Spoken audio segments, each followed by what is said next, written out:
Hi, my name is Roy Canterbury, and we host today at Archery Talk 101. And we have a special guest on the line with us, Logan. He's going to tell us what's going on in his world of archery. But before we get started that, I want to let you know the Archery Talk 101 Facebook group is associated with this one. I also run that one as well.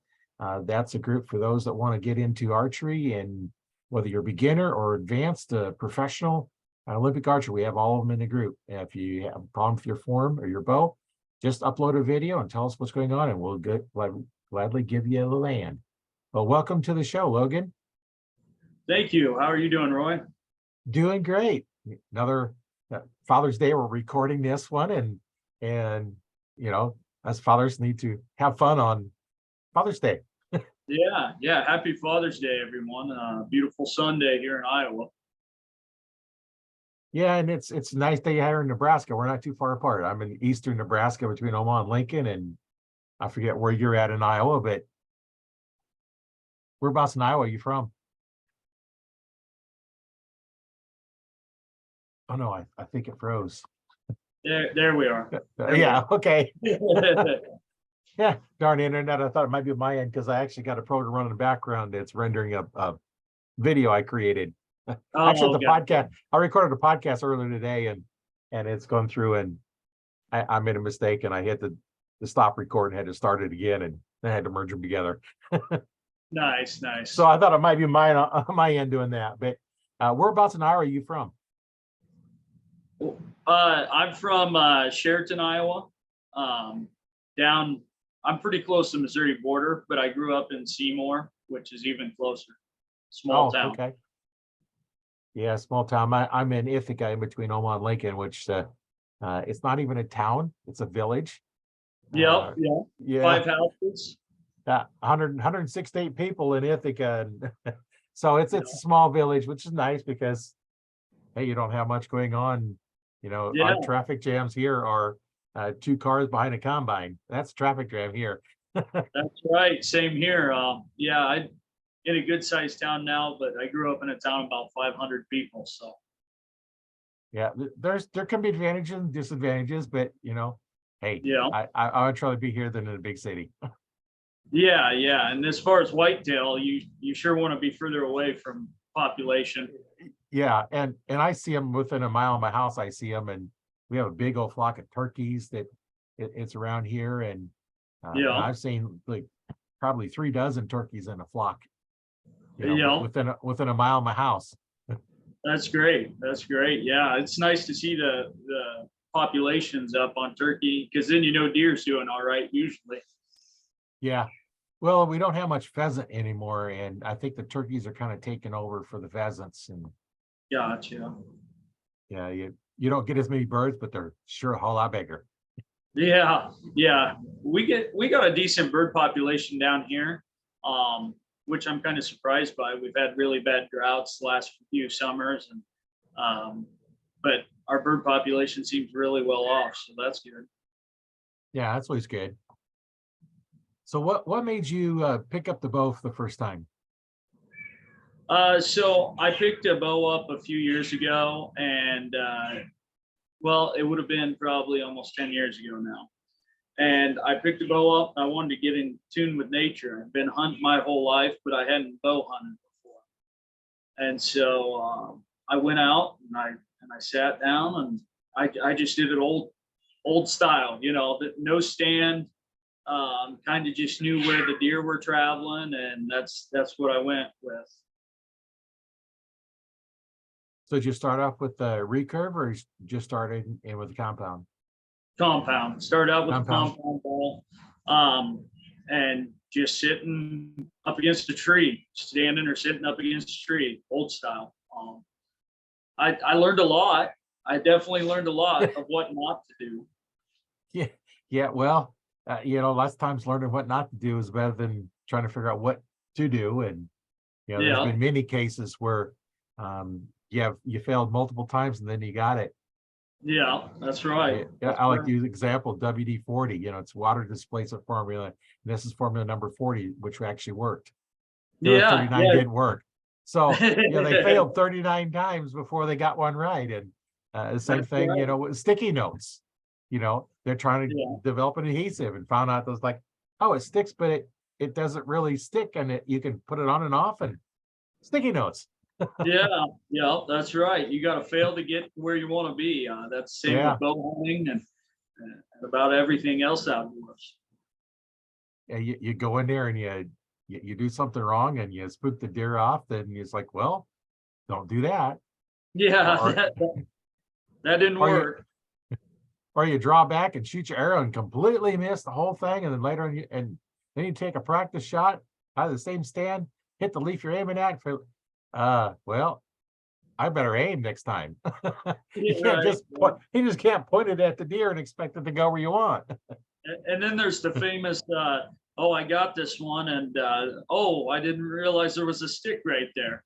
And you bounce an arrow. I've done that. I shot one time and I caught a branch I did not see, had a Yeah, luminoc in it. And of course, I found my arrow, but no luminoc. It hit just right, so it flew that luminoc out. So it didn't turn it on, didn't stay on because it was on, and then it went off, went flying. One shot is gone. I yeah, had another time I shot at a deer and I heard this big old thwack. I'm like, man, I had a good hit. I hit something good and hard. Yeah, it was about an inch and a half diameter tree. I split it right down the middle. you sure hit it hard, didn't you? Yeah, because it's like, okay, here's a good spot. It's like, and it was one branch, one little bitty tree, about an inch in diameter. It was going up right in front of it, and you couldn't really see it. Yeah, You're in a forest, you have a lot of big. You're not looking for the little bitty ones. yeah. I'll tell you what. One thing I really learned was public hunting public with archery is a lot different than hunting private ground. Oh Private yeah, ground, yeah, private ground eliminates a lot of competition or running into another archer out there, and yeah, public can get a little crowded sometimes, or somebody comes in, don't really know what they're doing, and they can kind of blow the hunt for you. But also sometimes you can adjust and make it work out too. I've seen right. that. Yeah, I had one time I was hunting further down down south, and the deer were coming through too late at night. And so I knew where Yeah, it was at, and I could move up north. So I moved up north and I says, okay, I want to be in my stand by 4 o'clock. yeah, So because they're getting down to me about 5:30. That time, it was dark at 5:30. I had to quit. So exactly. if I get up there by 4, then they're going to come through probably about 4:30 or 5 or so, and be just fine. So I'm climbing up my tree and I get into my tree, and somebody had been walking around further up because it was public property and kicked the Yeah, deer up. So now it's trotting past me, not a dead row, but it's trotting past me. So I'm drawn back and I shoot. I say, okay, do I follow it? I time it. It's like, so I shot, hit it a little bit too far back. It was like 410. I'd just been up in the tree. yeah, Of course, then we had to, back out and go because it wasn't a good hit, and come back yeah, next night and get it. And, there we're hunting for a lump of snow. There's a deer covered in snow because it's going to snow, quite a bit yeah, that night. And it did enough to cover it all up. And we got to it, and, it was dead. We kicked it up once, yeah, just tracking it the first time. And we stopped and walked straight out so we knew where to come in. And if we'd have kept going, it would have been gone. It was found about 30 feet later, or 30 yards oh, later. It had laid back down because we didn't spook it off. And there's a lot of people there, so they're not really afraid of people. They yeah, just kind of move out of the way. It's not yeah, like they get paranoid and run for miles to yeah. avoid a They human just that they. they'll just run a few hundred yards and either lay back down or hold tight. Yeah, and this didn't Yeah, move very far, and it lay down, and it died. And it was, here in Nebraska, in Iowa, we have some pretty cold winters, and yeah, it was cold, and we got to it, and the legs were froze, but the rest of it was still warm. perfect, perfect. It was still warm, and it had snow on it, which helps insulate it, but it was down, into freezing, that Yeah, night and all that next day. And, it just took a while to die. And that's why when you make those bad hits, oh man, that's terrible. You feel bad when you do one of those, but Well, at least when you went to get it, it was still warm. Yeah, yeah, You yeah. know, that's better than being, It, that's the it, only problem at that point, it, you know. if it was froze solid, that would have been a tough one to clean. Yeah, yeah, no kidding, no kidding. Yeah. You know, a lot of guys I see ask about that, about bumping deer, you know, after they've hit one. And that can be a really tricky question based on the situation, from what I've seen, you know, uh, Yeah, especially for a new bow hunter, you know, I mean, they say, hey, do I wait a couple hours? Well, a lot of it also depends on, you know, where you hit it and so on. But I'm not going to lie, I'm not going to pretend to be a professional bow hunter. I'm amateur at best. Um, but bow hunting, you know, kind of took me a different route too. That's what got me into trapping. And that's what I've really been obsessed with the last few years. so you do a lot of trapping then, huh? I trap every year, and I'm an animal damage control guy. So I trap from fall to spring, and then I trap spring to fall doing animal damage control work. And I trap everything. I mean, anything here in Iowa, I trap it. So If it's legal to trap, you trap it. yeah, that's right. That's right. And even in the summer, I'm trapping, you know, like I mentioned to you, I do animal damage control, and I trap groundhogs. Today I went and checked a groundhog job, a beaver job, raccoon job, and then another groundhog job. So, you know, that's just a glimpse of what I do. But I'm outdoors all the time, and I learned a lot about whitetail and their movement. Um, you know, I've seen several good sized bucks this year in the velvet, and I kind of watch how they move. We're in a severe drought here in southern Iowa, and so there, you know, a lot of guys when they bow hunt, they think about food. But I was talking to a good friend of mine who's a great bow hunter. I mean, he just really successful. He makes it look easy. And he said, you know, everybody tends to focus on food when bow hunting. And he said, I focus on water. You know, whether it be a pond, whether it be a river. He said, when you're in a drought, it's really nice because you know that deer's got to drink water. You know, Right. you got to have water even more so than the food than food, especially in a severe drought. Uh, just like us, you know, we can go longer without food than we can without water. You know, Exactly. about 3 days without water, and we're pretty much toast. Yeah, that's Yeah, right. That's we can right. easily go 3 days without food. Yeah, Well, yeah. not easily. Well, I mean, our body will tolerate it, but I'm a big guy. I don't know if 3 days is a good number for me. no. But but, yeah, but I have trouble going a day without drinking a bunch of water. So yeah, that's right. 3 days would be, you know, I'd be having trouble after 2 days of no water. That's right. That's right. And I can't tell you how many times when I'm trapping, I'll come up over a riverbank or whatever, and there'll be a buck or a couple does down there drinking water, or even bedded down right there on the side of the bank, especially in warmer weather. You know, um, makes you wonder. Uh, you know, are we always doing it right? Always just setting up by food? You know. Yeah, that's something I hadn't really thought too much about, you know. That's why I enjoy having guests on, you know, because I always learn something, you know, every podcast I learn something, and you know, I hope the people listening and watching you know, get that as well. The podcast comes out twice a week Yeah. on you know, places you're going to listen to your podcast, Spotify, Apple. You can also listen to it on Audible. I'm actually on Audible, so you can get out there and listen to it. It doesn't cost you anything to listen to it on that.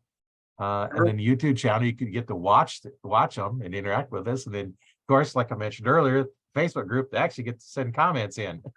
Yeah. Yeah. You know, when you reached out to me, I was pretty excited because, you know, as a trapper, primarily, even though I bow hunted before, I see a lot of unique stuff out there when I'm trapping. And just this last winter, I was driving my trap line about 9, 10 in the morning, and a doe came hammering across the road, and right behind her was a bobcat. And they ran down into a bottom, and that bobcat never let that doe come out of that bottom. And so that makes you wonder how many whitetail are getting killed by bobcats and coyotes, you know. Yeah. A mature buck can be killed by a couple of coyotes. All they have to do is just sit there and keep chasing that buck and nipping at his rear end until he bleeds out enough and wears down enough, and then they got him. And so a lot of guys work really hard to grow their deer, you know, to grow a good whitetail with a nice rack, good tines and everything. And coyotes can take that away from you. And so can bobcats. They'll kill grown deer. One bobcat will. So just something to think about, and also some food for thought. They did a study years ago, and they put a trail cam on a bobcat den. And I think they shut it off after that bobcat had pulled in over 40 fawns to go feed her kittens. So I mean, if that puts it in perspective for those guys who grow deer, one bobcat killed over 40 fawns, and they pulled the trail cam. They said it wasn't funny anymore. You know, you know, that's a lot of deer. Yeah, a lot of deer. And I know around here we have coyotes. I can hear them at night lots of times. You know, there's a couple different directions I hear them, and you know, it's like, okay, we need to get rid of some of those because they're going to take a lot of the deer out, and I'd rather have the deer than the coyotes. Me too. And I'm a trapper, and I'd still rather have the deer than the coyotes, you know? Yeah. Because and I know whitetail populations can get pretty high, but at the same, I know coyotes, you know, are a necessary evil, but I'd rather have more deer than more coyotes any day. Yeah, then it just upped our quotas so that we can take more deer, you know, if it gets too many. Yeah, that's right. And so, yeah, there's just a lot of, you know, when I'm out trapping too, another thing I see a lot of guys walking in bow hunt. And I watch a lot of bucks navigate around them.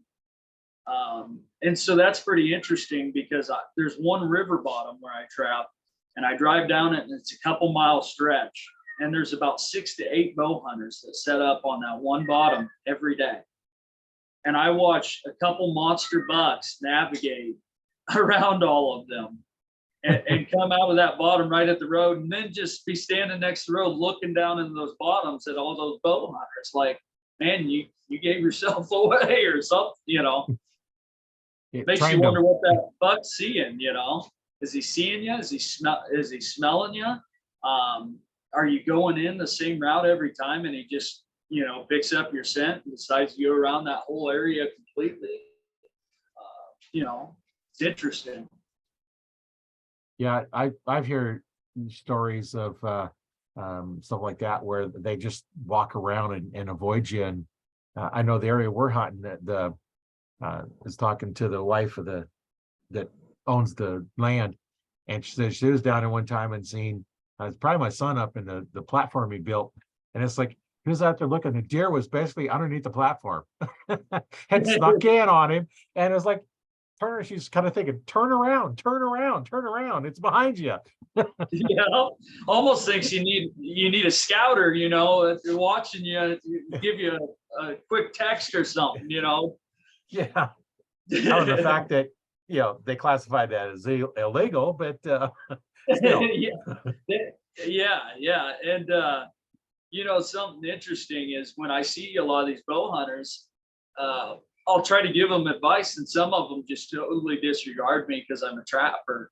And then the other ones realize, like, I'm telling you this because I'm seeing this buck do this every day, and I want you to get him. I want you put in all that work, man. I want you to succeed. You know, some of those bucks, they navigate out the same way every time, and I'll watch them cross right by the road right by a pond, and I'm like, guys, if we just set up on this little public up in this corner, I know there's nothing there but a pond and 2 trees, but I'm telling you, he'll come right to you. I find that in coaching as well. I became a coach in 1995, and I've talked to lots of people, and you go talk to them, and within 2-3 minutes, okay, I'm not even going to help them because their attitude is, no, I can't tell you nothing. You can't tell That, me anything. I know everything. It's like, okay, next I spend my time with somebody that cares, that wants to that's learn, right. That's and right. You give them a thumbs up and you just kind of just walk away like, well, good yeah, luck. yeah. Well, it's there. Well, they'll listen to you. Got the big buck. Yeah, that's Yeah, right. That's right. And the thing is, when I see somebody working hard, I never want them to fail. Even if right, it's a big buck in an area where I I'm not gonna lie to you, so you fail. I know a lot of right. guys will do that, but that's not me. And so when I tell you advice, it's sincere. It's like you put in the work. Here's what I'm seeing. I hope it helps you. And then, like you said, some people just say, no, I know it all. Okay, well, Yeah, good luck with that. yeah, I'll watch that yeah, buck for another 2 years then. yeah. Until you're ready to do it. And I Yeah, know my hunting buddy that I used to hunt with. He said he watched this buck or this buck or the doe. I forget which one it was now. Walking down this trail. He's got his old shooting lane, so it's behind a tree. All of a sudden, the deer stops. He's yeah. waiting for it to come out in the opening. It stops, and then it runs for about 5 feet and stops walking again. The only shooting lane that deer comes up, walks up, stops, runs, stops, walks. That is frustrating. That is Right. frustrating. And you're drawn back and you're sitting there like, come on, just 1 second, just What? just make that stop. What? One step. Yeah, that's right. That's right. You know, Yeah. years ago we were hunting. I also have shotgun hunted here in southern Iowa. That was a big thing, especially in the 90s, was shotgun hunting for deer. And I was shotgun hunting with a group because that's how a lot of us did it, in the 90s and 2000s till about 2000, I don't know, 18, it started to slow down a little bit. But we were pushing this piece of grass. It was about knee tall, maybe just a hint taller. And we had standers up on the hills. And we were spread out, and it was me, my dad, and another relative, and we were all pretty experienced, deer hunters. And we were spread out good, and we were pushing this grass, and we could hear something in the grass, but we couldn't see anything.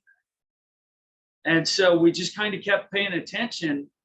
And well, what happened was there was a buck in there, and he was running on his knees, like real low, dog crawling really fast. And so John, who runs the group, was up on the hill watching him through a scope dog crawl around on us back and forth. And then he crawled real fast out to the furthest point. You couldn't even see his antlers. He was keeping them so low. Huh. And he crawled out to the furthest point and kicked across the field right in the gap where we didn't have anybody. Figures, huh? Yeah, I mean, and John said that buck was moving, but on his not his knees, his elbows or whatever, Yeah. it could be his knees. And he said, but it was like a soldier army crawling, but really fast is what it looked like. And so I thought that was pretty interesting. And we knew something was in there, and we'd stand on our tippy toes trying to look ahead. We couldn't see him at all. Couldn't even see his rack. He'd keep his head low and everything. So that goes to show you some of the intelligence, on some of these mature bucks. Yeah. How did they learn to do that? That's right. That's right. Yeah, it's pretty interesting. And something I learned shotgun hunting that applied to me more when I was bow hunting is we'd have pushers and standers. Are you very familiar with shotgun hunting with Roy? Yeah, we do rifle over here, but I was traditionally always been shotgun, Yeah, and I think now they're starting to get in where you can use rifles over there, but that's right. That's right. And It's changing the game quite a bit here in Iowa, but I do think it'll affect our big buck population. I think it'll be more private ground hunting, and eventually it'll be high powered. Right now we're limited, range high powered that can only shoot 300 yards or 200 yards. But they'll just keep doing that, which will knock down our big buck population, which will be kind of sad. We'll be like Missouri. We'll be like Missouri, where they shoot an 8-pointer and it's a trophy. Well, here in Iowa, an 8-pointer is not really even a trophy. It's a good buck. It's a good buck, but it's anyways. So learning to shotgun group hunt, when I switched to our group kind of converted to a different group in a different area. And John said, hey, you guys, when you're standing out too far. We'd stand out too far from the timber. And so he'd tell us to tuck in just a little more, because those deer would run across, or they'd be watching us and we wouldn't know it. And and they would see us because we were out just a little too far from the timber. And so that kind of applies to bow hunting too. If you're standing on the ground, tuck in a little further into the timber. I know it gives you a little less shooting lanes, but it does help as far as, the deer not spotting you, because they're looking for movement, so on. But that helped me anyways. Bow hunting. Yeah, if you're out where they can see you, they're gonna see you, because they see pretty well. Yeah, and I know that's a common sense kind of thing, but for a new bow hunter who's trying on the ground without like a blind or a tree stand, it may seem like a common sense thing, but you may be that guy if you're new to bow hunting that's standing out too far for better shooting lanes, and it could cost you. Yeah, well, that's learn from your mistakes. That's right. I sure make plenty of those, but I luckily each year there's a few less that I make. Well, yeah, and that about hunting food as opposed to hunting water. Most of think of food plots, but not really thinking of water. And I've got an area that I have to hunt, and they don't hold deer because there's alfalfa and then corn or beans or whatever, but there's just basically a fence row around, so there's not a lot of trees. And with the trail cameras, they're coming through mostly at night.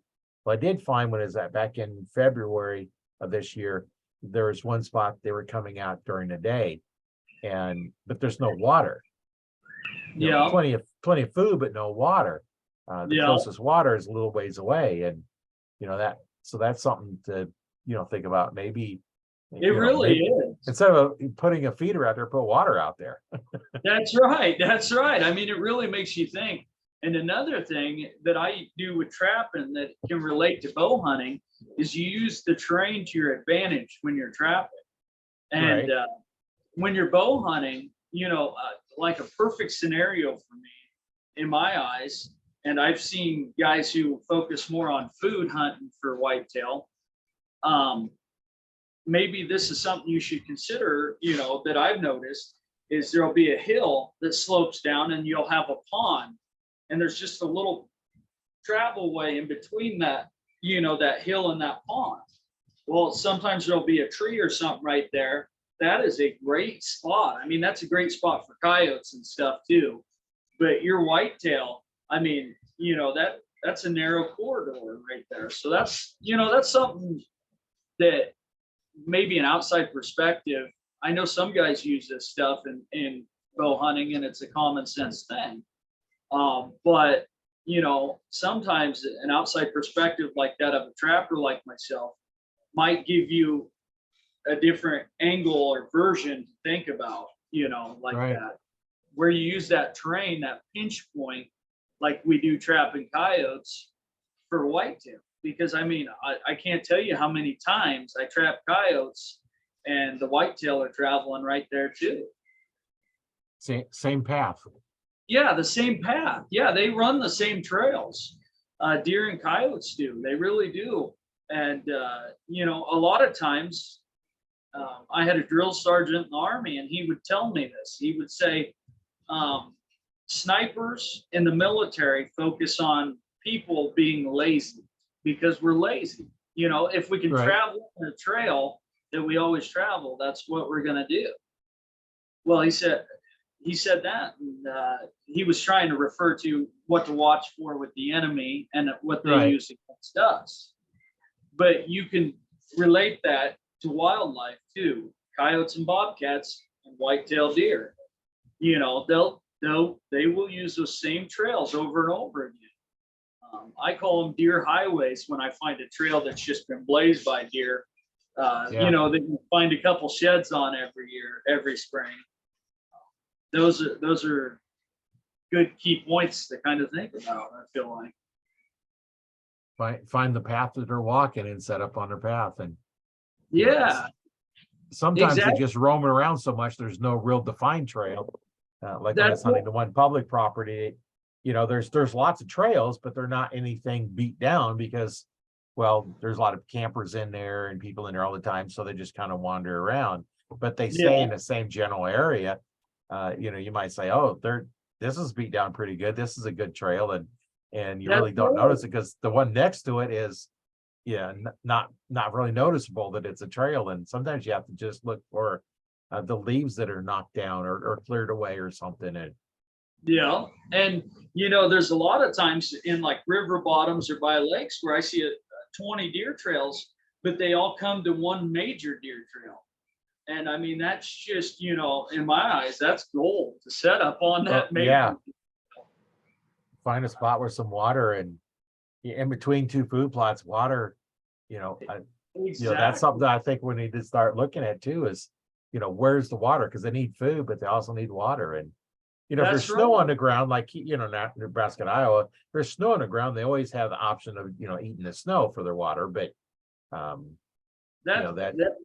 I agree. And that's where I feel like you need to, you know, at least for me, that's when I'm thinking actually more shelter is what I'm looking for at that point.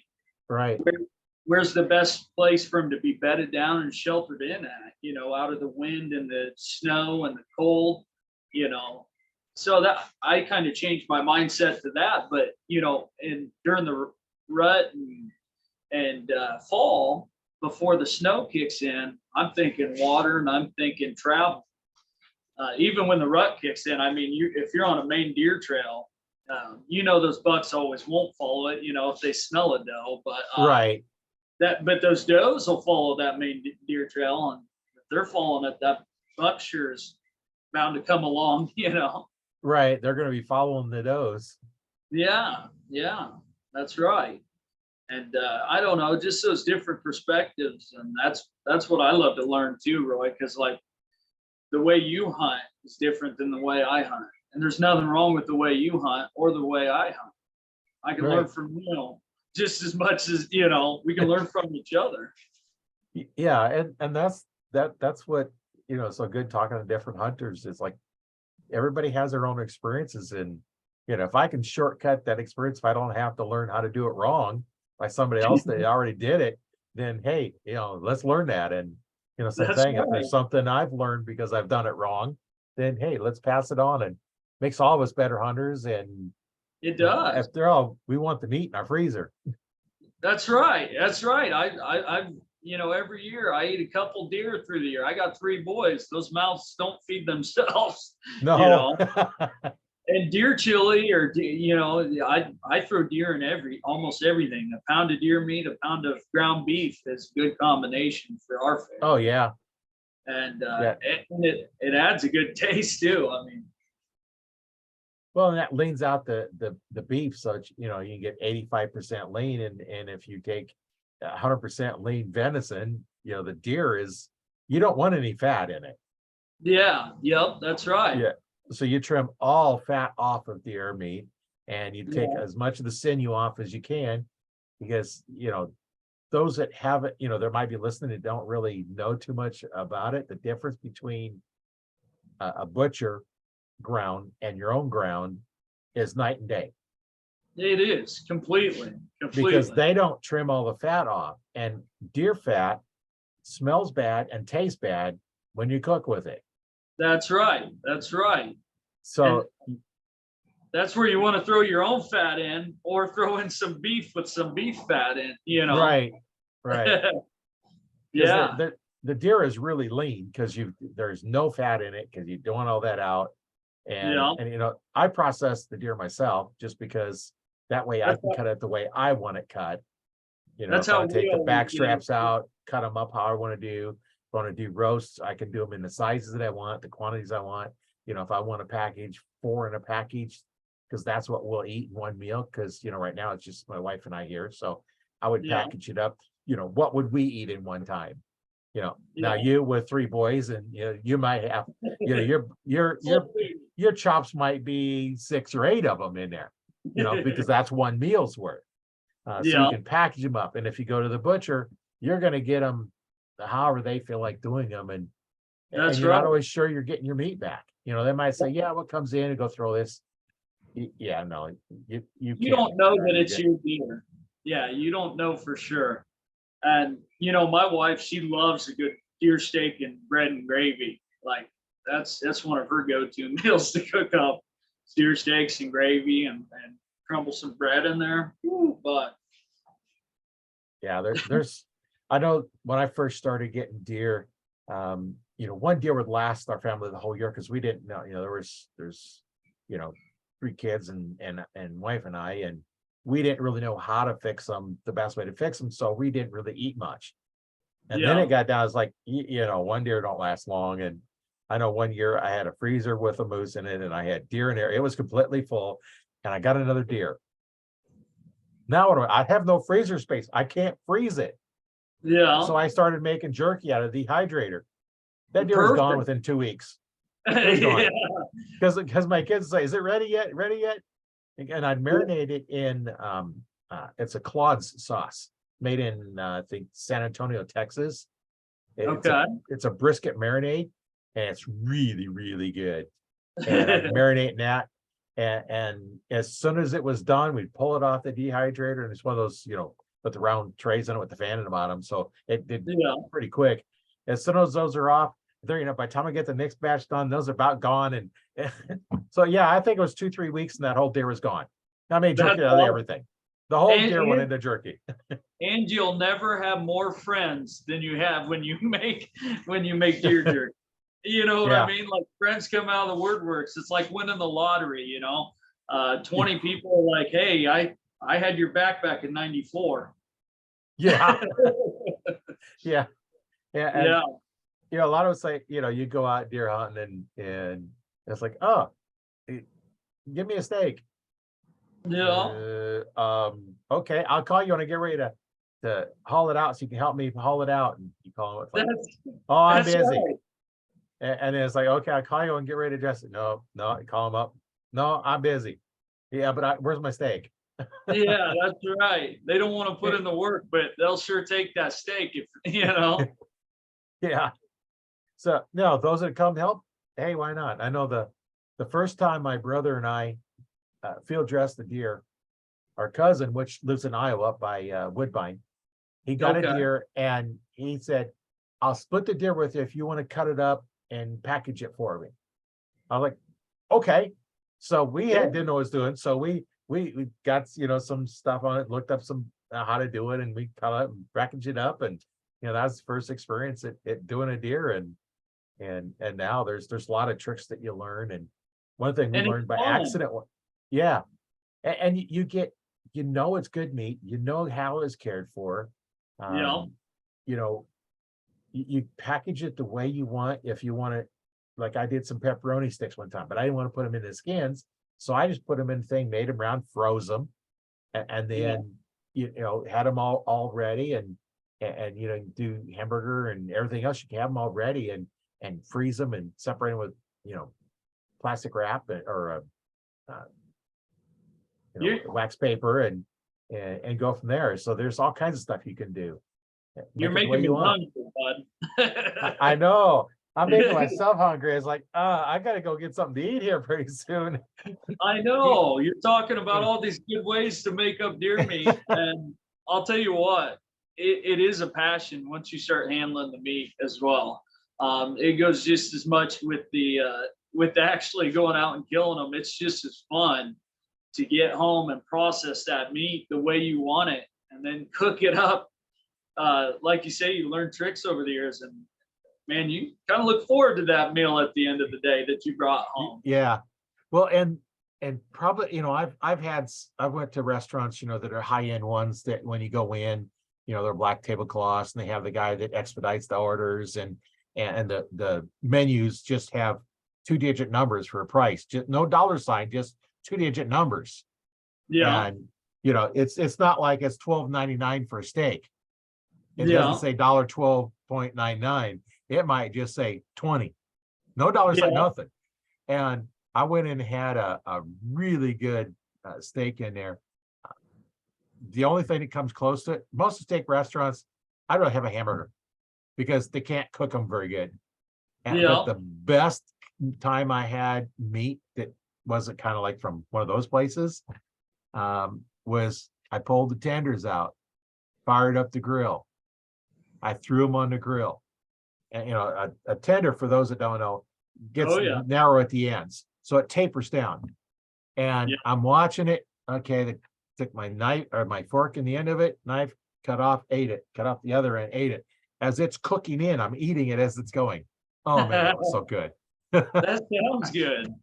Yeah. This, the outside's going to turn a little bit, get riper. Yeah. I'm thinking gardening, but it's gonna cook to that medium rare. And one thing with venison, do not cook it well done. No. Oh no. And see, Unless you like liver. my wife likes it well done, and it's so hard because I do not. I do not like my deer meat well done, and she grew up with them cooking it well done, and I don't know if that's just the way they did it for because they thought, oh, it's safer. I don't know, but I don't like my deer meat can't be well done. That's just not an option. Yeah, it's like medium rare. Yep, that's right. That's right. Medium rare. I don't like them rare because then they're chewy. Yeah, yep. Yeah, I if agree. they're rare, they're chewy. And I like medium rare because I don't like them much more than that. And when you sometimes you cook them and it turns out perfect, and then other times like, darn, I left it on 30 seconds too long. It's over. It's a fine line. It's a fine line. Yeah, I went to a restaurant one time and come out, it's like, that's a little bit rare. And it's like, so we sent it back and it's like, yeah, 30 seconds back on the grill, come back perfect. I'd rather come in a little under. I can always send it back and say, hey, you need about 30 seconds longer on the grill. Throw it on there, cook it a little bit more. They may just not let it rest long enough. Because, like you cook a steak, you cook them, you don't cut into them, the juices run out, you let them sit and for a few minutes. And it kind of, I don't know, that's what restaurants do that know what they're doing. And they sit there and absorb all the juices back into it. And that's right. Because if hungry. you cut it, it'll leak all the good stuff right out. Yeah. Right. Yeah. Tyler, we gotta quit talking about food here. I know. I skipped lunch today, man. I skipped lunch running those jobs out there. Now I'm hungry. Yeah, I didn't have much for lunch, and it's already, well, it's almost 5 o'clock here. You're in the same time zone I am. Yeah. So it's time to eat again. And I was out, I forgot the first podcast done. I'm working on a project for I'm building a little access door for a crawl space. And it's like at the apartment, I come in for this one and I go back out there and I'm gonna have to get something to eat. Right. I'm talking about food here. Yeah. Oh man, I wish I had some deer jerky right about now too. Deer jerky or deer steaks, one of the two. Yeah, no, we just have to. If it wasn't close together, I'd come over and we'd have some steaks. that would be great. Yeah, that'd be a good time. I'm out of deer steaks. My son has some, but I'm out now, so I'm back down to beef. I'm down to 2 packages of deer steaks. 2. I mean, it's tough times, Yeah. Time to get ready for deer season again. That's right. I need more meat for the freezer. Yeah. It's interesting. I watched a podcast the other day about how they bow hunted deer back in the olden days a lot. And it was pretty interesting to me. The podcast really pulled me in because a lot of times they just go in and sit on a tree stump and bow hunt, Yeah. Or they take a bucket in and sit on a bucket and they'd have a flannel shirt on. So, it's weird because a lot of guys are focused in a lot on scent control, which I do believe it's important, especially if the wind's not in your favor, But what I do a lot with trapping, and I noticed it worked. I've snuck up on some deer trapping unintentionally where they couldn't smell me as I leave the jacket in the truck. I won't wash my jackets all the time or my sweaters or whatever I'm wearing. My t-shirts and stuff, that's a little different, but I don't go full rogue, but anyways, I just let that stuff kind of just sit with the smell of nature. My wife will tell me, she says, "You stink." And I said, "Like body odor?" And she said, "No, like nature." And I said, "Well, that's what I want. I like that smell." And I've snuck up on some deer that it just blows my mind. I've been loud as you could be, it seems like, but they can't smell me. And I think a lot of times it's because that jacket or that hoodie or whatever I'm wearing, it has not seen a washer in, a month and a half of being out trapping and so on. And I just feel like that's kind of a good scent control that maybe some guys don't use. Everybody's into the sprays, the soaps and everything like that. And it makes you think maybe, if you go old fashioned route, it might be worth trying. I don't know. It works pretty well for me. But then again, I also try to have the wind in my favor too. Right. But that don't always work either. It's, the wind shifts and you're in trouble real quick. Yeah, there's a lot of different options. It's just each area is different. If we go hunt, go hunt the deer at the one farm, you're going to hunt them different than the other one. One's a mile from me, and the other one's 2 miles from me. So if I go to the one, there's a creek there, and the other one there's no creek, but most of it is a cornfield. So there's really not much in there. The only place we really got is when they go down to get a drink, because we don't have access to hunt the other side of the creek. So we have to let them go down in there, but that's where the water is. So that's as long as it doesn't freeze up, but it's a creek, and sometimes it'll freeze up, but normally not the winters we've been having around here. It doesn't freeze up, so there's always water. We've had some weird winters here too. Yeah, it's just been not as cold as usual till way later, almost spring. And it's been pretty weird, and another thing, when you're deer hunting, I noticed, just like with trapping, the weather is so important. I've hunted in snowstorms and shotgun hunted and had really good luck, because sometimes the deer couldn't wind you, and they so they couldn't smell you and they couldn't hear you as much because the storm was going on, and you get right up on them. I mean, I've walked right up on deer that just had no idea I was there. And it's not because I'm black ops or anything like that. It's because the storm, and I got, I'm using it in my favor. Yeah, I know when it's really windy out, I never see deer walking. I've never seen a deer walk when it's windy. They're either running or you don't see them. That's right. They're somewhere hiding out of the wind because they can't hear, they can't see. They're going to be probably facing the same direction the wind's going. So so they can see, that's kind of what I'm figuring. They can see where they can't hear. They can hear behind them. But with all that noise, if you come up alongside of them, they're not going to hear you, or smell you. And last times too, if the wind's blowing so hard, they're not going to smell you anyway, because it just blows right over them. It always blew my mind shotgun hunting. We would be out in a random field. There'd just be a fence with a clump of grass or a tree or two. And it always seemed like those monster bucks would be out there because they could see you coming from forever away. They could Right. smell you. And, you know, like when I'm going shed hunting in the spring, I focus on a lot in on ponds and creeks because a lot of times too, if a deer gets wounded, it goes to water like a pond or a Yeah. creek. Just same thing as if they're sick. A lot of times they'll go to water. They'll get a fever and be burning up. And so it just, I think just water is completely underplayed sometimes in not just bow hunting, but for animal wildlife in general. Yeah, give me some ideas on what to do for the next season, and take a look at some of those stuff, because we seem to always focus on putting feeders out to feed them, and it's like, well, maybe certain times of year we need to get water.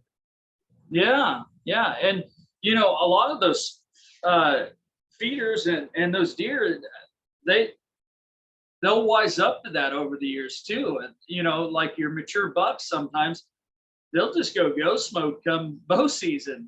I know some Right. guys will just spend all the time and work and they get it set up and everything's coming together and bow season comes around and that buck disappears or he starts bedding somewhere different. And Right. some of these animals that make it 10 years out in the wild, they're pretty knowledgeable and they kind of observe what we're doing too.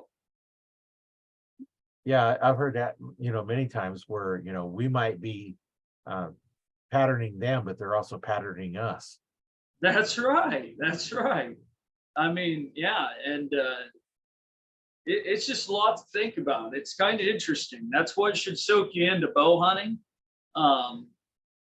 Is all the different angles to think of it. Some of the best bow hunters I know, they've made a lot of mistakes and they've learned a lot and they're obsessed with it because even though they seem to get it right to me all the time, to them they're like, oh, come on, I can be better than this. I Yeah. made a rookie mistake the other day. Yeah, but we all do that. Yeah, ain't nobody perfect out there. And somebody who tells you is usually the one that makes the most mistakes. Yeah. Yeah, just like the one that says, yeah, I don't need any instruction from you. I know what I'm doing. I can shoot good. That's And right. and you watch them shoot and they're lucky to get 6-inch group at 20 yards. I'm like, Yeah. okay, yeah, that means you're gonna hunt at about 10 yards max. That's another thing. Target practice, target practice, target practice. I mean, you can get out there. You need to know your bow just as much as you know your buck that you're going Right. after. That bow, I mean, that's an extension of you. That bow should feel as natural and be as much on your mind as that buck is, because the time it's not, that's where you're gonna mess up. I do know Right. that to be true. Well, and nice thing about the recurves, I've talked to a lot of people that shoot traditional archery, and the Yeah, advantage of that is it's simple. yeah, yeah, Now it's not really simple to get them set up correctly. There's what people think, just grab an arrow and grab a bow and shoot it. Well, there's a lot more to it than that, but it's yeah, basically, something you draw with your fingers and you go through your process there. But with the compound, we have timing of your limbs. You can change your upper and lower limb to act a little differently. Then you have your loop to put on there, and how do you put the loop on? One way you get better arrow flight, one way you don't. Then you have your release. Do you have a wrist strap? And then how is it put on? Is it put onto the hand, which is incorrect, or is it put back onto the wrist so that your hand yeah, can still move? And your hand built where straps on, your hand needs to move in front of it. I see people put them on their hand, and yeah, it's like, okay, I can show you why you don't want to do that. It's real simple.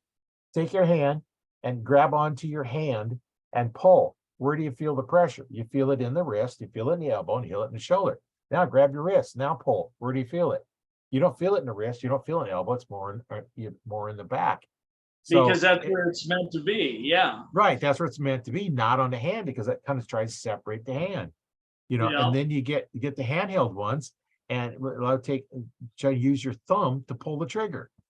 Well, Yeah. that's not any better than pulling the trigger with your finger, which is That, incorrect anyway. You do that with a yeah. firearm, not a bow. And there's just so many more things. But I shoot my compound way more than I do the recurve. My Yeah. recurve set up for bow fishing because I just can't shoot quickly with a compound bow. They're just my mindset changes. Yeah. And that's the thing. Each of them, there's a pro and con to each of those. And Right. you're right. Some of those guys are really fast with compound bows, bow fishing. I wouldn't be, I don't think. I've never went bow fishing, but I always wanted to. But I don't think I'd be very quick with a compound bow, bow fishing. I think the recurve would be just a better feel and a quicker motion. Isn't that kind of the way you feel about it? Right. With the compound, normally they're heavier weight. Even though Yeah. they do have let off, but you're not really going through there. You're drawn through the weight and you get back and then you fire. You don't Yeah. have good habits because you're not following through. You're not looking at your target. You're trying to find your pins. A bow hunting bow should be hunt for deer and animals like that, never for fish, because it's Yeah. just not work. And besides, if you have a 70-pound bow or even 60-pound bow, those fishing arrows are not designed to be shot out of a high speed bow Yeah. because they can shatter. And those with the heavier ones are cladded inside of aluminum arrow. You have aluminum arrow with the fishing arrow inside of it. Those Yeah. are designed to do that. And now you're getting these special arrows when you're much better off to get a recurve bow, or one of the bow fishing bows. There's several of them out there. If anybody interested, check out the podcast, the last one I did, because we talked to a guy that actually has a bow fishing charter.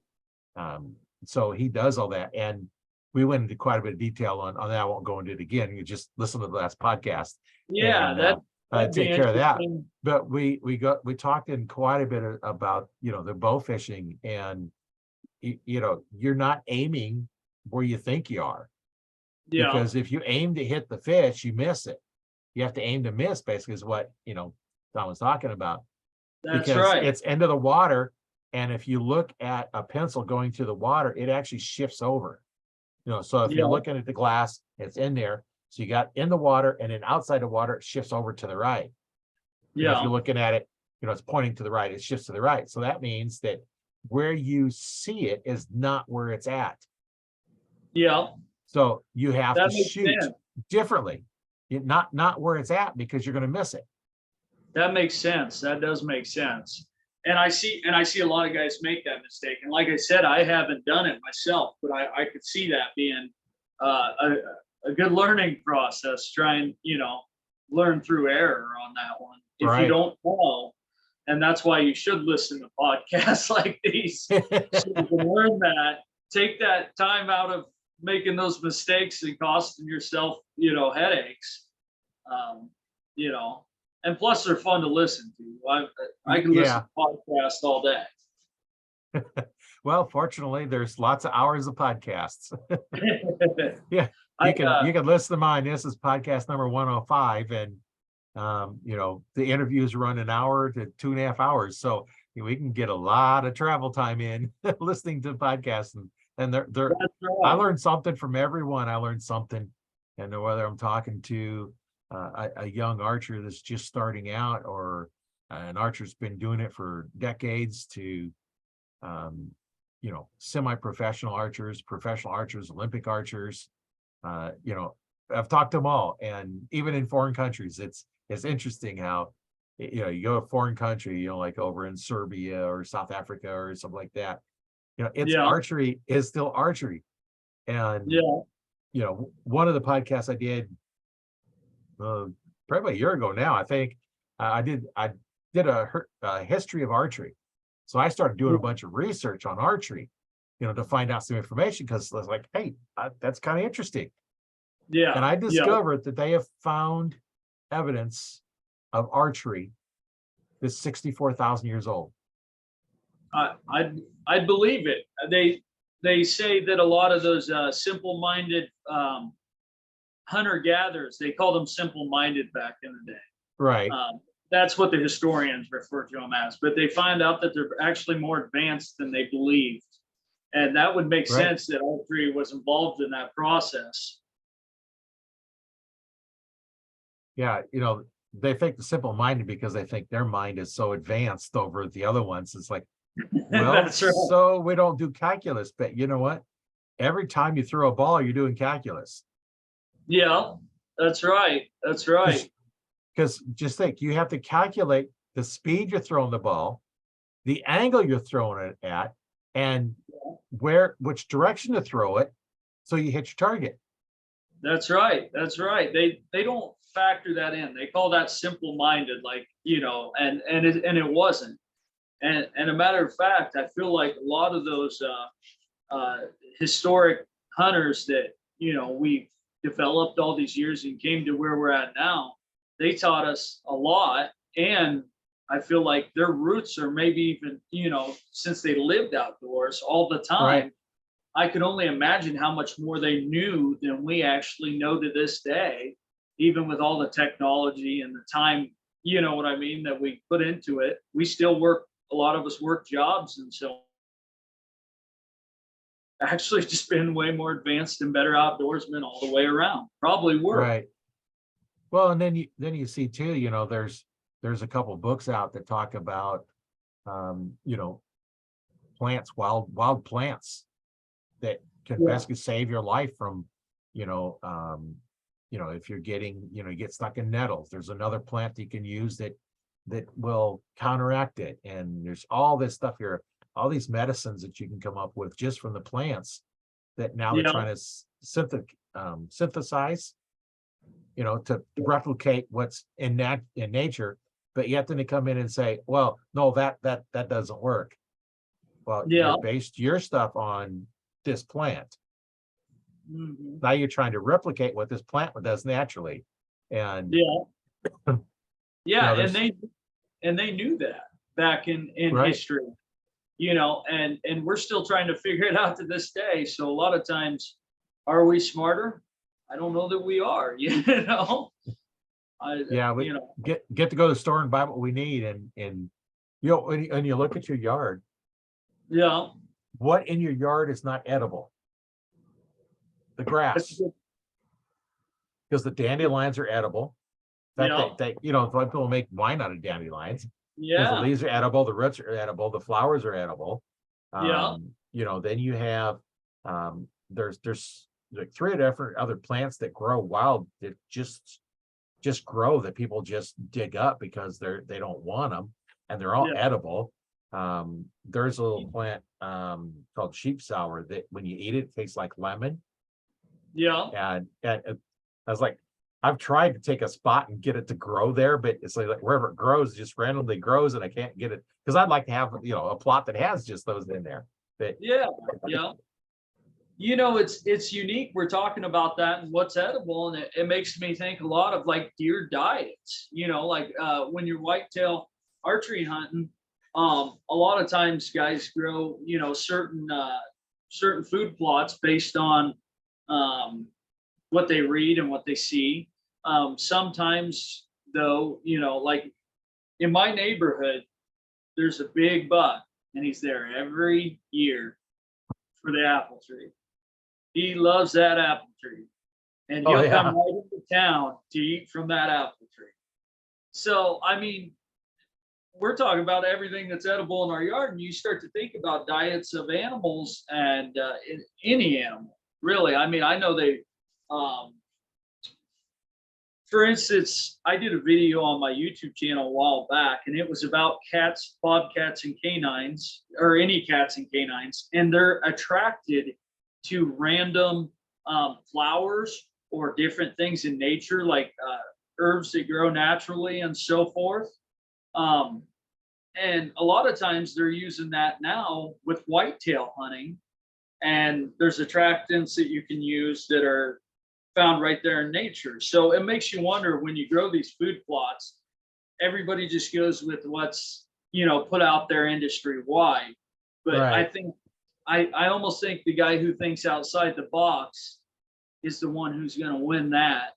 And he's going to be the guy who either puts, a couple of apple trees out in the middle of nowhere, or a guy who puts starts really getting into the idea of a deer and like of a whitetail or whatever they're hunting, and thinks, wow, this is kind of a unique thing, like catnip and bobcats. Okay, let's use that.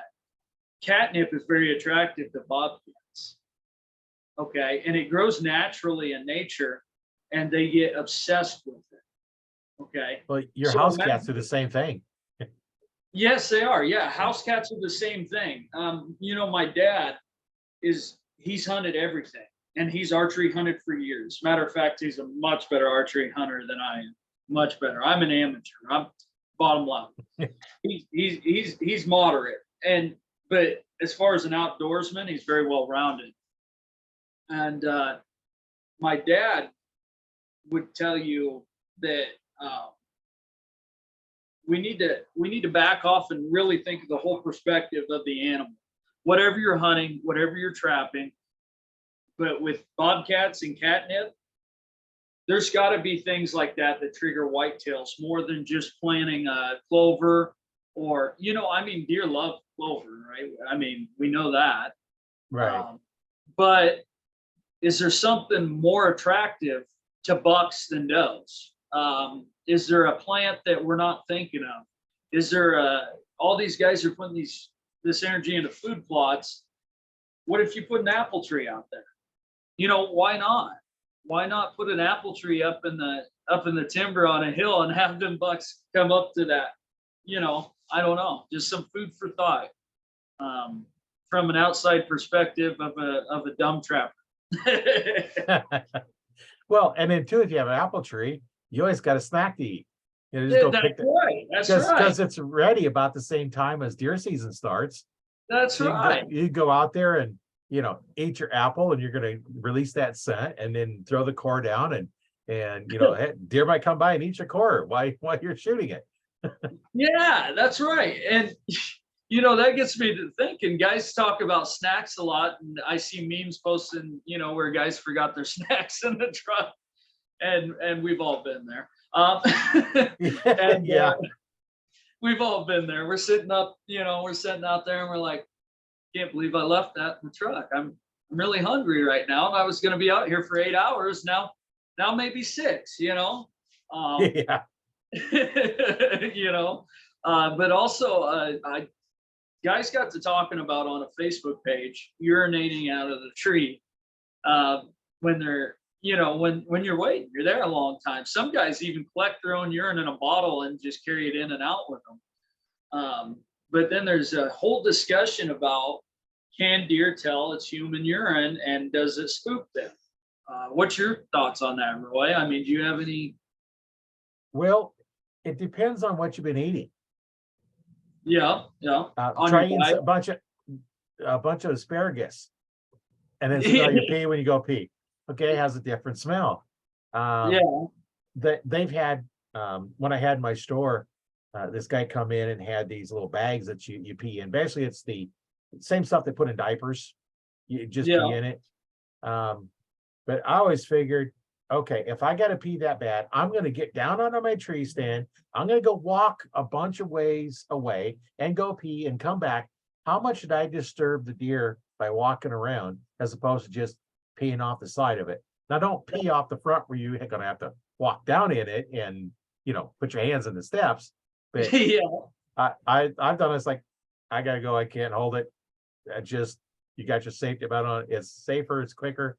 Just pee, and as long as you don't have 6 inches of clothing on. Right. That might be tough. Yeah. As a guy, we could do that. Now, ladies, they might have to get down. Yep, they may have to get down, or they may have to have one of those stands where they just have basically a toilet right there, where they just it makes you wonder. I mean, is that your kind of thought on it then? Just go on the side of the tree, I do, fortunately, I don't do it too often, but I Yeah, have done it. And it's like, I'm not getting down because now that I got to climb down, I got to lower my bow down. And yeah, now then a deer comes by, I'll get my bow's already down. yeah. That's Now what do I right. do? I can't pull it up. And then now it's down. I'm climbing down. A deer comes by. Now I'm halfway down. I can't do that. Get down there. And now at any time that's inappropriate, the deer is going to come by. That's You right. know, That's it's right. hard. Every It's time. hard enough to while you're going, a deer not walk in on you while you're going. Yeah, that's right. You Because know, that one time where you think I'm okay, that you're right. That deer's gonna wander right in, and usually kind of hot, yeah, like moving along right towards you. yeah. Let's, I was, the chances of missing something while you're down is greater than just what scent you might leave from peeing off the side. Best I, with pee, I agree. ammonia. So no matter what is going to be peeing in the forest, it's going to be, same basic structure. That's right. That there's going to be some things different in them, which we can't smell. But deer and dogs and stuff, they can smell those things that we can't smell. But Yeah, but it, also you get to thinking then too, how familiar are they with people too? right. That buck, that buck may have been smelling people peeing out in the woods because it may be a public ground, or maybe the farmers are peeing. Farmer's got to pee. He's got to pee. Yeah. It's like, the It old may farmer not blow, smell bad. your nose is running, just plug one side and snot it out, and snot the other side out and go. That's right. That's right. It you may know, not even flag a deer. He may just be like, oh, yeah, that's a human, but I've smelt that over here, there, and there. Like, yeah. that's not even a thing to. And if they've never spelt it, they're either going to one of three things, that's always going to happen. Either they're going to ignore it, Yeah. run away from it, or come to it. They might be Yeah. curious. They never smelled it. They might be curious what it is. Yeah. It may be Because an attractant, actually. right. And So is there salt in urine? I believe there's salt in urine too, isn't there? I believe there probably is, because your body's going to get rid of all the chemicals, and depends on how much salt you eat. I would imagine there's fairly high level of sodium in there. I don't Yeah. know. And Maybe we can get a doctor on to tell us know. yeah. Do we need to be using our urine as deer attractant? Do they want to lick it like a salt block? Well, Because all honesty, Roy, here's a good perspective. As a trapper, a deer will snap off our traps because, and there was a big debate in the amongst trappers on a Facebook page. Is it the salt and the coyote urine and stuff that we use? Because there's even a video out there recently of a whitetail eating a snake. Deer, just because deer are vegetarians by trait, do they get to craving sugar, salt, protein? You know what I mean? Like, there's a whole right. conversation to be had about that. Because they do snap off our traps, and all that's there a lot of times is meat or salt. And are they going for the salt? And why are they? A coyote could kill them. Why are they going to a coyote pee station sometimes? Yeah. And they will. They will. It's weird. It makes you really get the cylinders in your head get to firing, and you wonder, do I know as much as I think I know? Yeah. Surprises every day. Yeah, and that's a trapper's perspective on it. A whitetail will literally snap off our trap. If you're wondering, no, we don't catch them. They got hoofs. Yeah. They pull right out, but they do step on our traps and are attracted to our meat, nasty, raunchy meat that we throw down a hole. And sometimes there's not even urine on the set. So that makes you wonder, like, are they going there for the meat and the salt that's in the meat to preserve it? Or, why are they there? Or do they just, is it a curiosity thing? Yeah, that's I've never heard that before. So that's kind of interesting that, they'll go to things like that. And, you think the deer go to the normal things that everybody talks about, the corn, the soybeans, the alfalfa, the other, the beets and stuff like that everybody wants to grow. And, now I'm kind of thinking, maybe not putting out a food plot is the actual thing to do. Something different, something that's a little bit different in their diet. That what are they looking for? And I know That's they really go to the salt stuff. yeah. Yeah, I used You to know, take stock salt and put that deer cocaine in it. I actually call it deer cane now because they want to call it cocaine because I guess they're paranoid that people might think it's cocaine and smoke it or something or whatever you yeah. do with it. I don't know. But I actually use the black magic. I like that a little bit better because I actually smell that. And it's like, ooh, that smells good. I want to eat that. But I'll mix Yeah. that with like stock salt because the stock salt's really cheap. And now you put that out and they'll dig big old holes to get that salt that's leached out. Yeah. And Yeah. And by the way, Roy, if you and I say anything that triggers a lure maker who makes deer lure, we want a kickback on this kind of thing. Me right. and Logan, you Right. know, Well, like, yeah, you're welcome, and we yeah, want a kickback. yeah. Well, you never know who's listening, because there's people listening all over. And hey, we got an idea. Let's go with it. Let's figure out how to do something with it. And That's right. And here's another thought, Roy. This is used in coyote calls for lures, tonquin, which is a deer musk. Um, so we use that to attract coyotes, but it also attracts deer early season. So I don't know. You get into musk and foods and all kinds of different things and plants, and really makes you wonder if you're that guy who's a bow hunter, whatever the animal you're going for, you need. I really feel like being the guy who thinks outside the box can make you a much better bow hunter yeah, for whatever you're hunting, whether it be bear. I know a lot of guys who bear hunt with bows. And by the way, you've got more gallstones than I do. It scares me to watch what you do. And yeah, but you guys, what are you guys using for bait? Like to get bear to come, because I see black bear, they use bait stations. They use a lot of raccoon baits and like fruits and yeah. stuff. What are you using for your brown bear stations? For bow hunting brown bear, that makes you wonder, are they using bait stations for them? I don't know. Yeah, food for thought, right? Yeah, food for thought. Yeah. This whole podcast has been about eating. Yeah. Yeah. Whether we're eating or bottom line, me and Roy are hungry. We're starving to death, and you can send us food to our own addresses. That's what we're getting at. Yeah, we're hungry. Send us some food. We'll fix it up and make a video on how we fixed it and how it tastes. That's right. That's right. We'll go in depth with it, and but we won't be hungry anymore. And the more food you send, the better, because we're both clearly pretty hungry at this point. Yeah. Oh. Yeah, the direction some of these podcasts go, you never know. That's why it's so fun.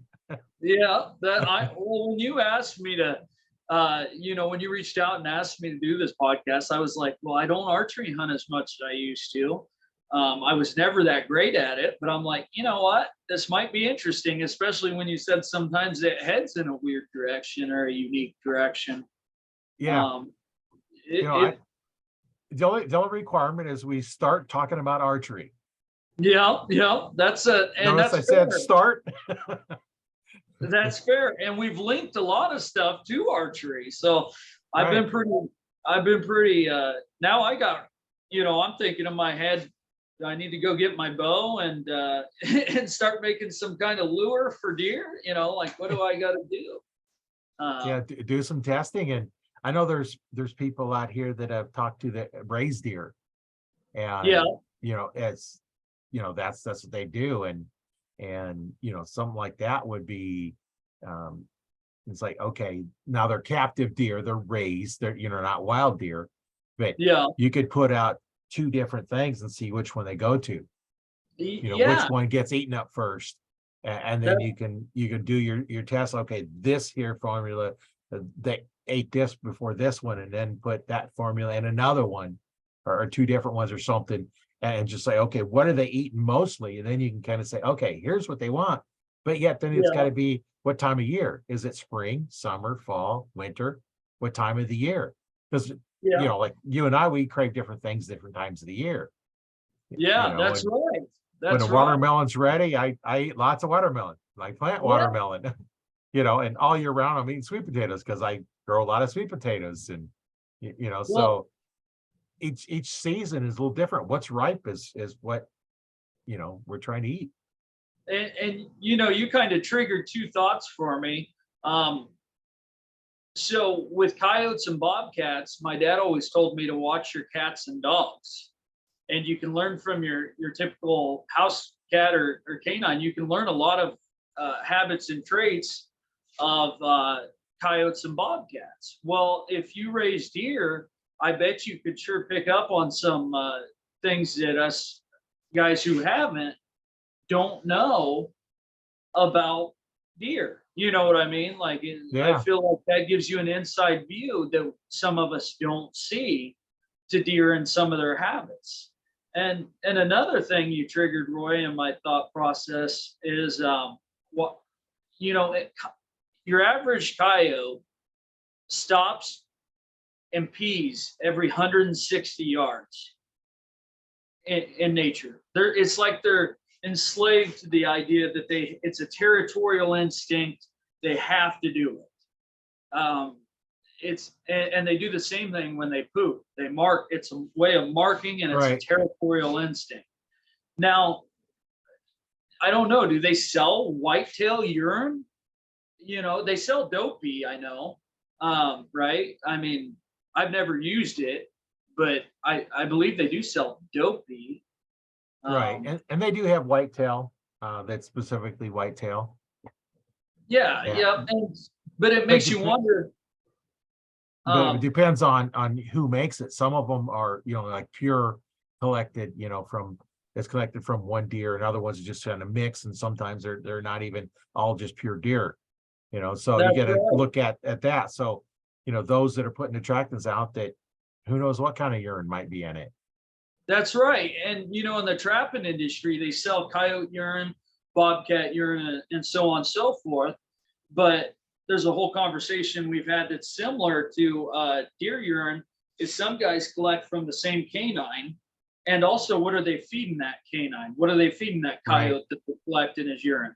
And maybe the same thing with whitetail too. Maybe you're buying a urine for whatever you're bow hunting, and maybe it's a cheap knockoff brand, or it's been diluted down to where it's not as great.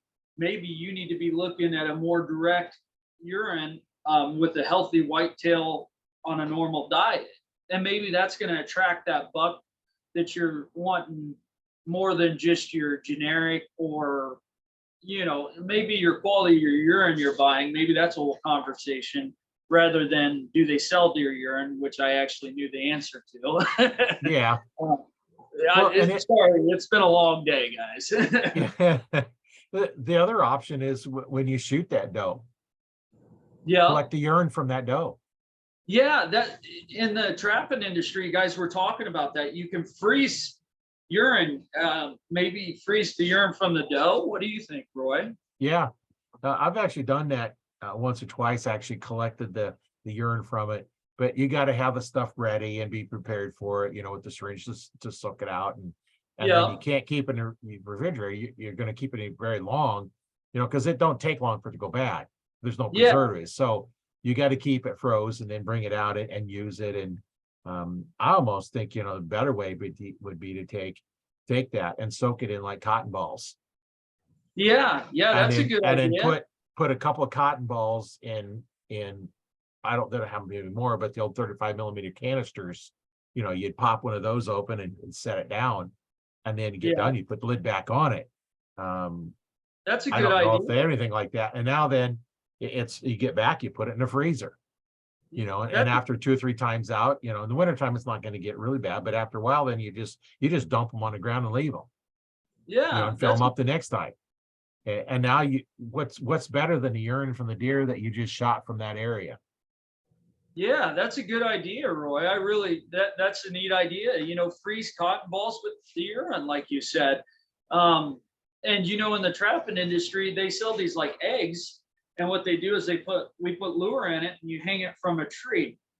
I wonder if anybody's done that with for luring deer. If there's an attractant to deer, whether it be urine or something else, maybe you could hang we call them like scent eggs or something in the trapping industry. I don't use Right. them, haven't yet, but I'm going to. But maybe there's something like that you hang up for a deer and it draws it in. Because I mean, deers are, I'm saying deers, it's deer, are curious animals by nature too. Right. Wouldn't you say? Yeah, and they have little pads. I've seen their little white pads that you soak with the urine, and you can hang them up. I've actually taken a piece of the hide and dried Okay. it and used that to hang up. Did it work? And I don't know how well it works if you don't put a trail camera. That was before trail cameras. Yeah. But when you go out there and then you see that it looks like they've messed around with it, then hey, it works. It's a way to get your scent out there. And Yeah. unless you're saving the hide for something, they always got pieces. Even if you're saving your hide to make something out of, there's always corners that aren't going to do you any good. You cut them off, and you can use that to poke a hole in it and put a string on it and hang it up and put your scent on there. And Yeah. This conversation we're having it's very interactive. It's helping me a lot too, understand some of the things you've seen, Roy, and some of the things I haven't, and some of the things that I've seen. And another thing I want to warn guys who are out there running like baiting deer, legally, the way you're supposed to. Bobcats and coyotes have been known to watch bait sites and to kill these deer while they're focused on eating. So if somebody's spending all that time and energy and money, I don't want you to fail. If you got trail cams, you need to watch those and make sure those coyotes and bobcats aren't moving in and just killing your deer. Because I know I was trapping for a guy. He owns a property on a river bottom. I'm not going to say his name, but he has bait stations for whitetail in the off season, like a lot of guys do. And there was blood all over the place. Well, what happened was coyotes came in and killed his deer that he had been growing and watching for years. That's something you guys need to think about, as well as letting your local trapper in there when it's not close to hunting season. And right. you don't want your deer to get kicked out near hunting season, but at the same time, like there's guys like me who do animal damage control. A lot of those deer that I go in and I'm trapping coyotes and bobcats, when it's not deer season, they get used to me. That's another thing, Roy, that I kind of want to talk about is like they get used to me driving in there or walking in there every day. They don't even run anymore, and I'll just kill coyotes and bobcats and it'll help you. So if you need somebody to help you maintain that, and your local trapper is a decent trapper and he's got some common sense, maybe that's something you may want to consider, as well as raccoons getting your bait stations. Because Right. I just watched 2 sow raccoons with litters today chase off a bunch of heifers, heifers, like chase them off of their own food that the rancher had just put out for them. Like, can you imagine that? It was the craziest thing. I tried to stop the truck to video it. 2 sow raccoons with their kids chasing off full-grown heifers from their own food that was put out there for the heifers. It was quite interesting. Yeah, I might have to start doing some critter control where the one property we hunt, because on the cameras I'm getting coyotes and raccoons Yeah, all the time. I'm getting more raccoons and coyotes than I am deer, and I think it's time to start getting rid of some of them. Yeah, Find a and trapper that wants them because, you know, I get the permit I get. I have a fur bearer's permit on mine, you know, because yeah, I'm a veteran and we get the all inclusive one. Same as retired here in Nebraska, where it's the hunt, the fish, the trapping, you know, the fur bearer permit and you know, all your stamps you need. Now, I still gotta get yeah. the archery tag, you know, the deer tag and you know, stuff like that, but it's all in there. So I can go out and I can trap them because I got the fur bearers permit. So I can go out and do that. And And I you just need to find somebody that can do something with the rest of this stuff because you know, I don't want to just shoot them because you can get out the coyotes and raccoons and and see, that's a relationship that should happen, Roy. Like, even let's say you trap them, right? You buy some traps and you decide to trap them. That's something fun you can do while checking on your deer, but also to manage the predators on there. But also, let's say you develop a friendship with your local trapper. You guys can go together and learn together and have fun, and maybe even bow hunt together there, later on after, yeah, and but it's very important that even if you're not allowing a trapper in there, maybe you, like in your situation, Roy, you start managing the wildlife yourself, because it's very important when you have 20 coyotes running through one river bottom, they're going to be killing right. deer, Yeah. and you can help your own situation at bow season. I would hate to see guys who put in all the work and then they get to bow season and their buck's been dead 40 yards off the way that they didn't know about because the coyote. Right. Yeah, So that's because they do kill a lot.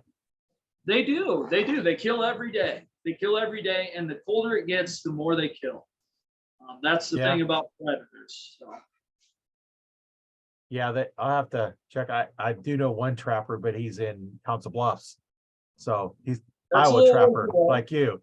And I'm in Nebraska, so I don't know how that would work. I don't know if you can transfer him over, but he probably know a trapper over here that I can.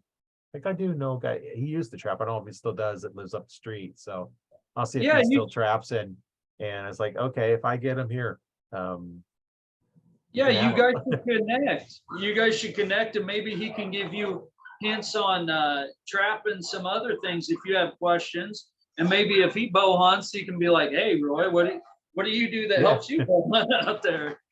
Yeah, I'm gonna see if I can check with him and see, what we can do because we can put some traps because we know where one of the dens are at because we see it all the time and we can That's see it and right. there's a couple of them there and it's actually a spot where the deer have been coming through during hunting season right Yeah, before shooting time, and that's yeah, also right where I've seen more traffic on coyotes and raccoons in that one area, and it's kind of nobody you can't really see it from the road. You really can't see that corner very well. There's a couple spots you can, but it's kind of back out of nowhere and right in the corner. And there's a cornfield on one side and alfalfa in this one, and I think there's corn on the other side. And then go to the hill, there's more corn, but it's yeah, right there. So we just don't have a good place to put a tree stand up. yeah. That's another thing, Roy. I had this perfect location that these nice bucks were traveling every day along a pond, but there was not a tree for, like, there was a couple dead trees, and there's not a good spot for a blind.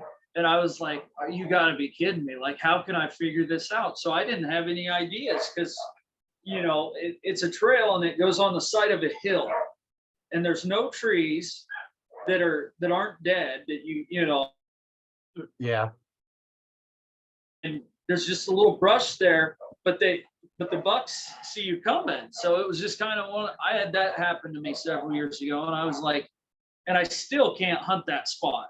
And there's still big bucks that go by there all the time. Yeah, that's a rifle spot. Yeah, that's right. Maybe I just need to switch weapons at that point. Yeah. Well, and around here now, it used to be during rifle season, archery shut down. Now they just let it go, but we have to wear the orange and everything else. But I'm To going on bow during hunt, rifles. Yeah, to bow hunt during the 9 days of rifle season, you got to wear yeah. orange because you're Okay, out there other hunt. other hunters are out there with high-powered rifles, need to be able to see you. Other than that, we just wear camo. See, they had that conversation here in Iowa too, but I didn't know how it turned out because, obviously the rifle season's newer to us. And Right. archery conflicting with, I know some guys mentioned it at our local DNR meeting. I go to the DNR meeting so I can talk with the other guys about whitetail, about pheasant, about ducks, about trapping, all of it. And they were having that discussion because at the end of the day out there, nobody wants to hurt another hunt outdoors. Right. So it's interesting you said that because here in Iowa, I don't know that conversation's happened on the bigger level yet. Well, even non-hunters, I've seen some people out walking around. As this is rifle season. If you're out walking around, you probably need to wear orange just so that they can see you. Because it is rifle season, especially those that like to walk through the forest and areas where they could be hunting. It's like put your orange on. You're not hunting. You don't have to have a permit, but wear that orange. And just protect yourself. Nobody wants anybody to get hurt or die at the end of the day out there. We all want to enjoy the outdoors together, safely. And just because they're walking around doesn't mean they've ruined your hunt. No, it doesn't. As you've probably seen, somebody's walking down that you're just going to move in circles around, goes behind them. If they're coming in, they just circle around. They don't get spooked, and they can chase them to you like they did one time. They chased them right to me. And That's a little earlier, but than I was planning. But one of those things that people walking around and isn't always a bad thing. And it's not. Sometimes, some days, those deer, even when you think they should be moving, sometimes they'll just bed down. For whatever reason that we don't know. And sometimes you're right. It's great to have somebody out walking around somewhere, to kind of stir things up, get things moving. I've had days where I thought for sure that the deer would be moving around, and I'm out there for hours and there's not one deer walk by, and it's not even cold, and you're like, okay, somebody needs to do something out there. It's you just never know. Some places you might be and they see a human or smell a human or hear one, they're the next county over. And other places they just walk a couple of feet not out of sight and let you walk by. And that's right. There was one I was hunting. It used to be old railroad tracks, and the one lady, she used to walk those tracks every day. She'd walk. She lived up the hill from it, so she'd walk those tracks every day because it was kind of her property's right next to it, and then we was hunting the other property, so it's kind of like a no man's zone in between there. And I was walking out this one time, and I look over, and here's this deer bedded down, maybe 10 feet off of this trail. I looked over at it. I just kept walking. It didn't get up and move. If I'd have stopped, it'd have been gone. That's interesting you say that. My dad always told me when we were hunting in a shotgun group, when you're the guy walking, pushing, driving the deer, he said, if you think there's a deer, it's really brushy, sometimes just stop real quick. And he said, and if they're there, a lot of times that'll kick them up, but otherwise they'll like walk right on by them. Yeah. I even looked at it and it looked over at me and it just kept going. She just thought I was a normal walker. And I had my bow in my hand. There's just nothing I could do. I just kept going. I knew if I stopped, it'd be gone. I'd had to walk way off and then, start sneaking back really slowly and take off my boots because they make too much noise. That's why, you wear the moccasins and they're a lot softer. You don't crunch your feet to kind of foam around it, but, depends on how your feet are walking outside. That's a good point of conversation too, is, guys a lot of times wear boots, but moccasins were made because they were quieter and more comfortable, I believe. And I was watching, is it Steve Rinelli, the meat eater? You ever watch that? Oh, yeah. I watch his show quite a bit. Him and Hogan, Oh, the speaker for the UFC. I'm a big fan of his. Oh, yeah. Yeah, I know what you're talking about. I just can't I can't think think of of his his name right name now. either. And anyways, he was bow hunting, uh, and I can't remember. They were hunting whitetail or something, and he was trying to sneak up on these deer before dark, and they had split up, and he kicked off his shoes and barefooted them, so he wouldn't kick them up. And he did a good job. He got close, but it was just too dark to send a shot. Right. But you know, he went rogue. He went old fashioned style. He kicked off his shoes, and sometimes it's worth it, and it pays off. I did that one time. I was going down, and here's this little road that was the farmer used to go between one field and another field. And there's grasses growing up on one side, and it got smaller and smaller and smaller, and to where it was about maybe 1.5 feet tall, is all the grass was. Yeah, And it's like, and this deer was bedded down, oh, maybe 10 feet off the road.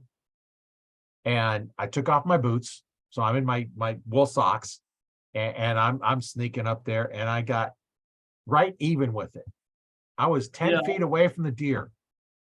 Now I have a compound bow in my hand. You yeah. can't shoot them sideways like a crossbow. If I had a crossbow, No, I could have shot it. And I'm like, now what do? I got this close. I'm, you know, dead shot right here. But yeah, I know if I try and get up high enough, I can draw that bow. It's going to see me move because I'm way too yeah, close to it, and yeah. I'm not going to get a shot off anyway. And it's like, but I got so close to it, it's like, oh, this is kind of cool, because I'd heard that, walking in your boots makes a lot more noise. Walking in your socks or bare feet or moccasins is going to be a lot quieter. And Yeah, and yeah. and you can say when you walk and you step on a stick with your boots, it breaks. Every Now, time. in your bare Almost feet or every socks or moccasins, your foot kind of forms around it, doesn't break. And so I wanted to time. try it, That's and right. That's right. it worked good. It's just I Yeah, wasn't in a position to take the shot, so I just kind yeah, of way out of position. Now yeah. But I mean, it with was, the where curve, you could have shot side. You could shoot sideways. If you but practice it. but but you learned from that, didn't you? You learned a Right. lot from that experience. Yeah. That's cool. That's what makes bow hunting and being an outdoorsman just fun all the way around. Is Oh yeah. doing those things. And when you're up in your tree stand and they walk underneath your tree stand, it's like you're looking through the grate on your tree stand, and there's your deer. like man, that's really not how it was supposed to go today. Yeah, and they walk underneath, and I had one that was, oh, it was so close. I could see the hair change color when I shot it, Oh my. because it sliced it, because the underneath side's kind of gray and then the reddish on the outside, at the Yeah. time of year I was doing that. And I seen the hair turn gray where I hit it. I knew That that exactly where I hit it because I seen the hit. that's a good feeling too. Yeah, it's like, okay, I know this is a good shot. I know exactly where it hit. I don't have to Yeah. wonder where I hit it because I seen it change colors. Yeah, And that's right. That's right. Roy, so a whole nother aspect of bow hunting is when you hit a deer and it runs off and you can't find it. oh And yeah, so in the trapping world, I got a dog that I've been training for trapping for when I run drags on my traps where I catch a coyote right. and run off. Makes you wonder. I know there's a guy near here who's a whitetail outfitter, and he has dogs trained to track deer for those situations. So he's on call. So you can literally call him, and he has dogs that will track and find your deer for you for a fee. But it Well, makes you yeah, wonder. It makes you wonder if your average guy who just loves bow hunting, maybe it's you should have a dog. You know what I mean? Somebody who can help you track a deer if you get one, and you can't find it or the blood trail goes dry. And being a trapper and a hunter, I know that a lot of times, and you I'm sure you know this too, Roy, is that they go for brush, right? Like a big brush pile, that buck can crawl up in that thing and you may never find it. But Oh, if you yeah. but if you got a dog that's trained to smell, that dog could take you to that exact spot. Yeah. I had one time I shot a deer. It was in fairly close. It run out into the field, 30 yards away, stopped broadside. That's like, okay, I shot it once. I'm going to stick another arrow in it. So Yeah. I actually used my safety harness to hold me up because I had to get around a tree, and I shot it again. Now, if I hadn't shot it, might have just laid down there and been done. But no, it run up Yeah. the top of the hill. And where it ended up going was it took a right turn in the brush and kind of buried in the brush. And we're walking around for a couple hours trying to can't find nothing. So we finally go back, and sure enough, it's like, did it go in here? And it really didn't. Sure enough, that's where it went in. Yeah. And, it just, normally they don't take a right turn, but it's going up there. We figured, okay, it's going to go, it can either go this way, this way. No, it went up, took a right turn right into the brush and hid down in there. And that's a good lesson for a new bow hunter. Maybe in the future, if you're a new bow hunter, if you don't have a dog, you maybe before season line up a friend who does, because a lot of times, Yeah. like Roy, if you hadn't seen that, you may not be able to find blood for 100 yards, 200 yards sometimes. Oh, If yeah. and that dog's going to take you to that exact spot and right where that deer ran in to that brush, and that may be the only way you find your deer is with the nose of a dog. Yeah, I know there's times when, I had my hunting dog that it was kind of weird. He was an interesting dog, but he was going out, and at that time the place they actually stocked some pheasants, so they were a little more sit tight. Okay. I think they did it one year, but it really didn't do much good because they won't survive if they're not shot. So I'm going Yeah. along, and he sticks his nose down. He's pointing down at this clump of grass. And I Yeah. said, come on, let's go. And so stuck his head back down in there. And I said, come on, let's go. Next thing, he just buried his head under the ground and pulled out a pheasant. Like, it wasn't shot or nothing. It was still alive. Yeah. It just wouldn't move, and he knew it was there, and he just snatched it up and like, okay. And see, Roy, that's why I got hooked on canine and bobcat trapping and stuff, is because some of the noses and instincts of these animals just blow my mind like that. Like, he knew it was there. You or I would have walked past it, never had a clue. Yeah, because they didn't kick up, because we're standing there a couple times, it just sat tight, and nose said it was there. And on the same trip, he went running off, and next thing you know, it comes out of a forest area and pulled out a pheasant that had been shot. It was planted in the trees. And isn't that crazy? Crazy stuff. Yeah, amazing how good their noses are. And it really is. It really is. Well, Roy, I hate to say I got to cut out, but my wife, if I don't cook these steaks soon, she's going to cook me. Well, it's time to eat. I got a couple things I need to get done too, and get some food in me. And yeah, it's been really great talking with you. It's been a lot of fun, and I learned a lot from the show. I think your camera froze.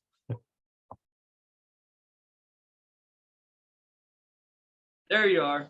Yeah, you froze on me here. Okay, sorry about that, but I just want to say thank you for the opportunity, Roy, and it was a great time talking with you this afternoon. I've learned a lot. I said just before you froze, I've learned a lot out of this, and got some more ideas, and that's the fun part of this. We get to talk to archers, hunters, trappers, fishermen, everything. It's just we just have fun outdoors. Yeah, yep. I had a great time, and I learned a lot from talking to you, Roy, and it really got my wheels spinning and my passion for it going. So I just really appreciate the opportunity, and for anybody who listened, I hope it was as fun as it was for us. I know it sure was fun. Sometimes we get talking too long, and Like, yeah, okay. Now today, that's most of what I've done. I've probably spent 4 hours talking on about archery today or longer. Well, now it's Been time for fun. you to eat some food too. Yeah, time to go get something to eat. And yeah, it's been great talking with you, and I'm sure we'll talk again later. That sounds good, Roy. And you can message me and get a hold of me anytime. And so can anybody who listens to this. I'm No Name Trapper on YouTube. Logan Exline's my name on Facebook. I'll talk outdoors with anybody.